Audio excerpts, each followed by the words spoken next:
খলিফা ১ মাসের অগ্রিম ভাতা চেয়ে অনুরোধ করলেন আবু ওবায়দা রাদিয়াল্লাহু তাআলা আনহুকে।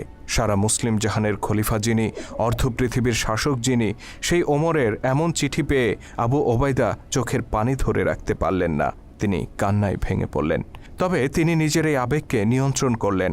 চিঠি বাহকের হাতে অগ্রিম বেতন না দিয়ে তিনি বরং আরেকটি চিঠি ধরিয়ে দিলেন। সেই চিঠি যখন হাতে পৌঁছল, খলিফা ওমর রাদিয়াল্লাহু তাআলা আনহু তা পড়তে শুরু করলেন। আমিরুল মোমিনিন, অগ্রিম বেতন বরাদ্দের জন্য 2টি বিষয়ে আপনাকে ফয়সালা দিতে হবে। প্রথমত, আগামী মাস পর্যন্ত আপনি বেঁচে থাকবেন কিনা। দ্বিতীয়ত, বেঁচে থাকলেও আপনি খলিফার দায়িত্বে বহাল থাকবেন কিনা।